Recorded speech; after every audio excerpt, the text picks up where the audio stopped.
when I said yes to come here, I thought I was going to speak about the Citizenship Amendment Act and what it means for the people of the Northeast in general and Assam in particular. And our world is changing very quickly, as all of you will know. Before I came here, I was desperately and frantically trying to get in touch with a lot of my students in Delhi who are now students of JNU and trying to figure out if they are safe. Thank God most of them are safe. And one of the things that over WhatsApp, one of the conversations that we had as late as last night with a student was, "Are you safe?" "Yes." And then we began talking, as you do, about what's happening in Delhi and what's happening in Assam. And this student of mine, she's Assamese, she was very embarrassed. She said, "Look, I don't have a position on this CAA thing, but I'm just opposed to all the violence around it." And I was very intrigued, and I asked her, "Why don't you have an opinion on that?" And she said, it seems a little awkward to have a northeastern position in Delhi, because in Delhi we are supposed to be our anti-car thing is because it's anti-Muslim, whereas in Assam, people seem to be saying throw out everybody. And so she's very awkward. It's a very awkward position for someone like her, a young person like her. And I never quite saw it that way. And I was trying to nudge her and I was trying to ask her, why do you feel embarrassed about the position? And I realized that she's not alone. A lot of people share her misgivings about what they perceive to be the positions that are coming out of the Northeast. So what I'm going to try and do now in this brief 10 or 15 minutes that I have is I'm going to try and lay out what the problems, why the CAA and the NRC have been accepted or rejected in the Northeast in the way that it has. Hopefully you'll ask me questions at the end of it.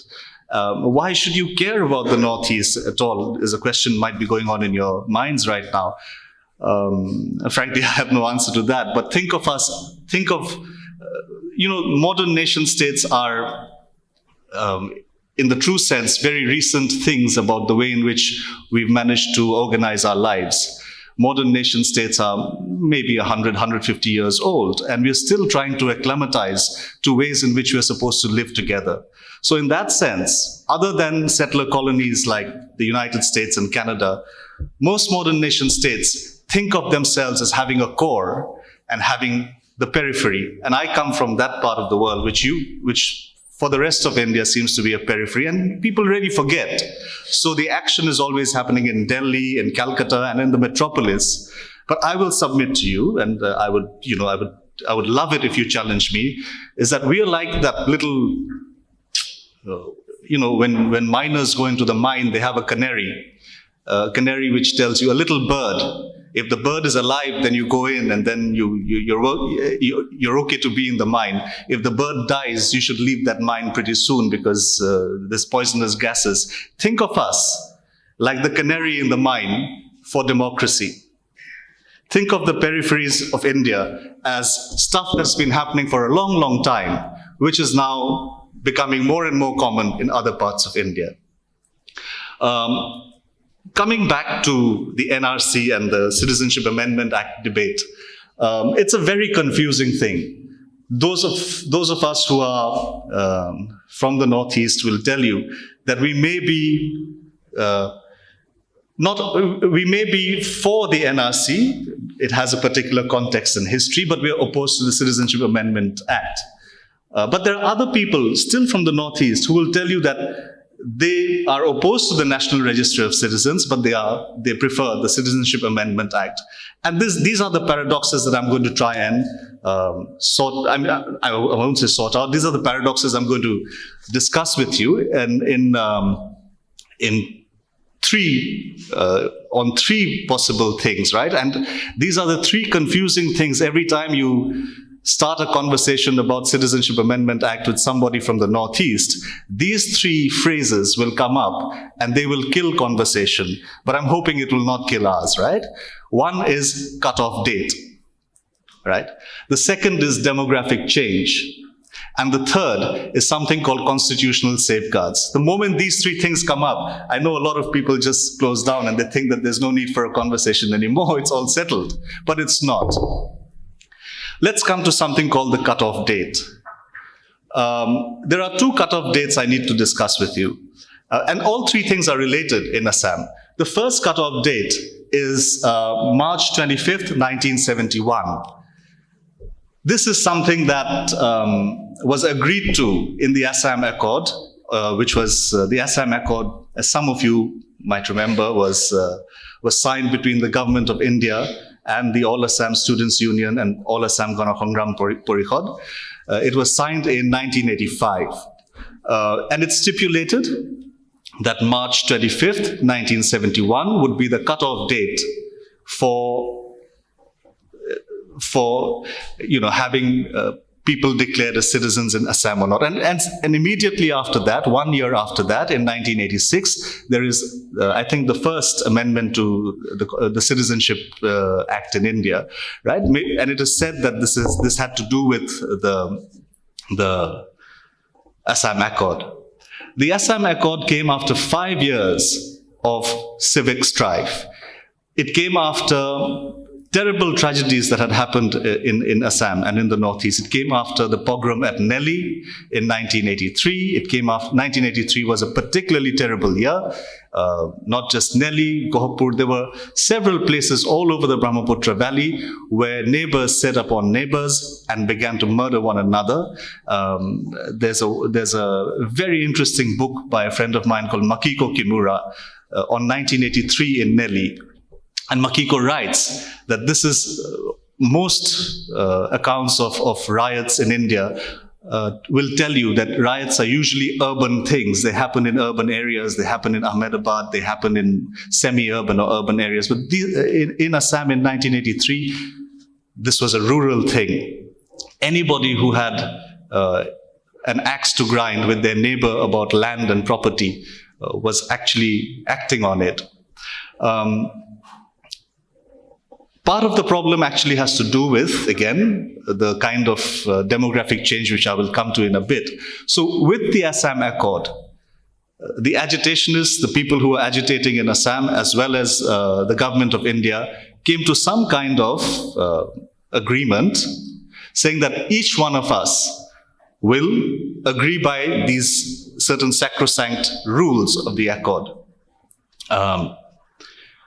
It didn't stop people from using this cutoff date to their own purpose, right? One of our chief ministers, Hiteshwar Hoikya, constantly used the de-voter thing to use the Assam Accord to change his narrative wherever he went. Assam is a wonderfully multi-ethnic place. There are so many languages we speak there. So when he was speaking to a predominantly to an audience where most people were of Bengali heritage, he would say that no, there are no immigrants in Assam, zero immigrants. But when he would speak to a non-Bengali speaking audience, he would say there are millions of them. So he would, as a chief minister, he was very lax with the truth. The second cutoff date that I'm going to bring on board is, but you must understand, the first cutoff date, the context of the first cutoff date is our neighborhood. Right? March 25th, 1971 is approximately 2 weeks before Bangladesh formally declared itself an independent country. Bangladesh became an independent country on April 17th, 1971. Right? So the idea was that anything after that will count as Bangladeshi citizens being in India. Anything before that will be, of course, you can't blame the state of Bangladesh for that. Whereas now the Citizenship Amendment Bill, which is now an act, has a second cutoff date. And that cutoff date is December 31st, 2014. We have no idea, no context to why this date is there. Right? And there's no logic for it. That brings me actually to the second issue that I said stops conversation, and that is demographic change. We tend to forget when we talk of the country that it was an empire at one time. It was part of the British Empire, and empires don't really have borders. Empires have frontiers. And true to that, Assam was part of something called the Northeastern Frontier Areas. So you had two frontier areas. One was called Northwestern Frontier Province, which is now in Pakistan, and then there was the Northeastern Frontier Province, which is now Northeast India. And it is, if you think of it, it is not northeast of Delhi. Close your eyes, think of the map of India, and if you think of where Delhi is, which is the center, northeast of Delhi is actually Himachal Pradesh, right? So we are still using a very, very colonial category. Let's not forget that. Northeast of India is northeast of Calcutta, right? It is all tied up to this wonderful gentleman called Curzon, right? Who was a very, very crafty man. And Curzon had this idea that the only way you can preserve an empire is to have frontiers. So living in Calcutta, he saw two frontiers for the British Empire, one where I live, and the other where a Pakistani citizen lives, right? So in that sense, when this empire becomes nation states, we still don't get rid of these ideas of frontiers there as well, right? And one of the problems that happens then is the problem of partition. Whereas India's western border was completely sealed off. Pakistan was there, and there was India here. Punjab was sealed off. That didn't quite happen in the East. In the East, things were much more, how should I say, things were much more open, right? Don't forget, we also have a border not just with Pakistan, we have a border with, I come from a very complex place. We have a border with Burma, we have a border with Tibet, with Bhutan, right? And we also have a border with Nepal. So we're surrounded by everybody else except India. So in that sense, we are left with a very, very complicated place. And one of the problems that arise with this anxiety of demographic change that people in Assam constantly talk about is what was happening during the colonial period. Most of the bureaucrats, teachers, and everybody else were Bengali-speaking people from Sylhet, right? Most of the farmers, if any of you are interested, you can read up on it, and it's a fairly interesting area of inquiry. Most of the farmers and peasants who came in the late 19th, early 20th century were from Mymensingh. Both these districts today constitute the country of Bangladesh. But at that time, they were part of British India, right? So when there was partition, certain police thanas remained in India, and certain police thanas went to what was then East Pakistan. So it was as complicated as that. Now, the question of a demographic change is very old. As early as 1935, 1936, Assamese nationalists were arguing that we have to look at the immigration issue in Assam, right? They always saw themselves as sort of sharing the same fate as the Palestinians. They would say that look at what's happening in Palestine. Palestinians are going to become a minority. The Jews are taking over. And they would constantly keep raising this when Nehru came. And Nehru once actually told them that, look, please stop this. This is 1937. We have the freedom struggle to look forward to. You cannot keep raising your provincial issues, and they are not as important as national ones. To which an Assamese nationalist politician called Gyananath Bora responded that, look, if you keep calling our problems provincial, then our solution is to say that we are a nation. And therein lies the rub, right? What seems to be a regional, peripheral problem for the rest of India is always a very huge existential one for the people of the region, right? And it had to do a lot with control over resources. It had to do with jobs. It had to do with having access to the wealth producing capacity of a colony. And it's really complicated. If some of you are interested about what happens subsequently in modern India, you should look up a new book written by Sangeeta Barua called Assam from Accord to Discord. She was a journalist at The Hindu and now works with The Wire. So Sangeeta's book is quite amazing. And The 1970s and 1980s are a time when these issues, which began in 1935, actually come to a head with the Assam agitation. And the outcome of the Assam agitation, as I mentioned a little while earlier, was that cutoff date, right? One of the terms that emerges in this demographic change debate in Assam is a word called Kilonjia. Kilonjia is not exactly, doesn't translate well in English. It's not indigenous. It's not native. It is not original inhabitant. It is not anything else. But it is an approximate of all of these terms that we can use, right? What it actually signifies is the idea of an anxiety. When you use the term Kilonjia, which is constantly being used in any debate around demographic change, you talk of an anxiety of the local people, if you like. So what is the response of the government to these anxieties of local people, the anxieties of let's say, the Kilonjia people to demographic change? That this is the third part of my presentation. And this is the other conversation stopper, which is called constitutional safeguards, right? With respect to the Citizenship Amendment Act, there are two things. One was to exclude certain areas of Assam, which are now under the 6th schedule of the Indian Constitution. So let's exclude these areas, but let other areas be. And the second, we constantly hear politicians talk about, is Clause 6 of the Assam Accord, right?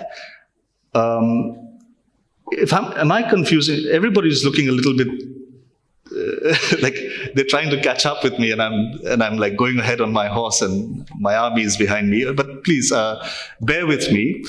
This excluding certain areas from the CAA in Assam is a very important concession that the government is making, and that is a concession that they're making, which is not a very good one. They're acknowledging that there are certain areas, like 6 schedule areas, where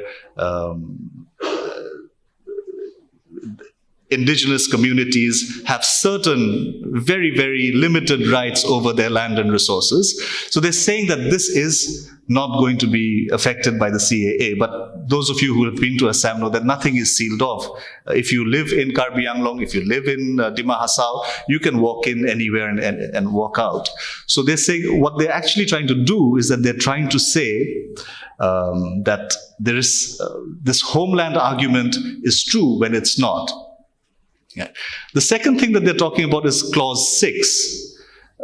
As you may imagine, any memorandum that you sign with the government will have different clauses. Clause 6 is quite a simple one, but it's also very complicated. It grants constitutional, legislative, and administrative safeguards to protect, promote the cultural, social, and linguistic identity and heritage of the Assamese people. Again, it seemed to be self-evident in 1985 when you're signing a deal to say, please don't fight anymore, let there be peace. It seems self-evident that everybody understands who these people are, who needs protection. But today, it's not so clear, right? And as part of Clause 6, we already have a lot of things that have happened in Assam, which is setting up of cultural centers, and there's also now a high-powered committee to look into it. The government's saying, don't worry, we will address all the issues that you have, all the misgivings that you have about the Citizenship Amendment Act through these little Faustian pacts, is what Professor Sanjeev Barua calls it, right? So how do I wind this down? You know, there are a few things you must remember. One is the kind of slogans that have emerged in the anti-car movement in Assam, and they all have to do with sending back RSS and sending back the BJP. So it's always RSS go back, BJP go back. And the second, it has to also do with the problems of parliamentary democracy when we put so much hope, right, in an election, and we hope that the people, and in this case, people who have been brutalized by 40 years of militarization, are going to choose wisely and do the right thing. So I'll leave you with three things to remember, right? I'm not saying that it's not possible, right?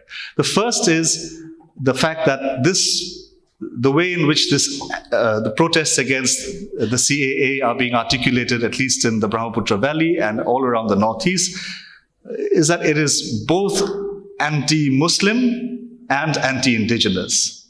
That there is no confusion about that. These are not silos, these are part of the same struggle.